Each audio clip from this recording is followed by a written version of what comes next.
இன்ஸ்டாகிராமோட analytics check பண்ணி எந்த video எனக்கு பெர்ஃபெக்ட்டா பெர்ஃபார்ம் பண்ணுது அண்ட் இந்த மாதிரி பெர்ஃபார்ம் பண்ற வீடியோக்கு இப்போ நான் என்ன ட்ரெண்டிங் ஆடியோ சூஸ் பண்ணணும், என்னோட காம்படிட்டர்ஸ் என்ன பண்ணிட்டு இருக்காங்க, நான் ஒரு ரிசர்ச் பண்ணிட்டேன் அண்ட் தென் அதே ரிசர்ச் யூஸ் பண்ணி அந்த ட்ரெண்டிங் ஆடியோ யூஸ் பண்ணி ஒரே இடத்துல ஷூட் பண்ணி ஒரே இடத்துல எடிட் பண்ணி நான் இங்கே லான்ச் பண்ணிட்டேன், எனக்கு ஒர்க் ரொம்ப ஈஸியா முடியும் அப்படின்னு நினைக்கிறீங்களா?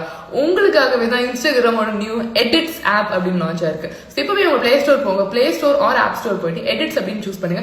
இந்த ஆப் உங்களுக்கு வரும். இந்த ஆப்பை இன்ஸ்டால் பண்ணிட்டு இதுல உங்க இன்ஸ்டாகிராம் அக்கௌண்ட் லாகின் பண்ணீங்கன்னா உங்க அக்கௌண்டோட அனாலிட்டிக்ஸ் லோட் ஆயிடும். இந்த மாதிரி உங்களால உங்க டோட்டல் ரீச் என்ன, எது பெர்ஃபார்ம் பண்ணிருக்க பெஸ்டா, எந்த வீடியோ நல்லா உங்களுக்கு ஆடியன்ஸ் கிட்ட ரிசீவ் ஆயிருக்கு அப்படின்னு எல்லா டீடைல்ஸும் பார்த்துட்டு அதே மாதிரி போயிட்டு ட்ரெண்டிங் ஆடியோ, ட்ரெண்டிங் கண்டென்ட் எல்லாம் செக் பண்ணி இதுல எது உங்களுக்கு யூஸ்ஃபுல்லா இருக்கும், எது உங்க பிசினஸ்க்கு ரெலவெண்டா இருக்கும் அப்படின்றத சூஸ் பண்ணி இங்கே ஏதோ இதே மாதிரி நீங்க ஷூட் பண்ணிட்டு ஷூட் பண்ண வீடியோ இங்கே எடிட் பண்ணிட்டு டைரக்டா பப்ளிஷ் ஆன் இன்ஸ்டாகிராம் கொடுத்தீங்க அப்படின்னா எல்லாமே ஒரே ஆப்ல முடிஞ்சிடும். நீங்க இன்ஷார்ட், கேப்கட் அப்படின்னு மல்டிபிள் ஆப்ஸ் யூஸ் பண்ணாம இதுலயே எல்லாத்தையும் முடிச்சிடலாம். சோ இப்பவே உங்க play store and app store போயிட்டு எடிட்ஸ் ஆப் இன்ஸ்டால் பண்ணுங்க. இன்ஸ்டால் பண்ணி இந்த ஆப்ல உங்களோட கண்டென்ட் கிரியேட் பண்ணுங்க.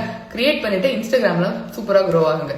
இப்போ உங்களுக்கு யூஸ்ஃபுல்லா இருந்தது, எடிட்ஸ்ல எப்படி எடிட் பண்ணணும் அப்படின்னு தெரியணும்னா எடிட்ஸ் அப்படின்னு கமெண்ட் பண்ணுங்க. நெக்ஸ்ட் ரீல்ல உங்களுக்கு நான் டீடைலா சொல்லி தரேன். இந்த மாதிரி இன்னும் நிறைய தமிழ் ஆண்டர்பிரினர் அகாடமியை ஃபாலோ பண்ணுங்க.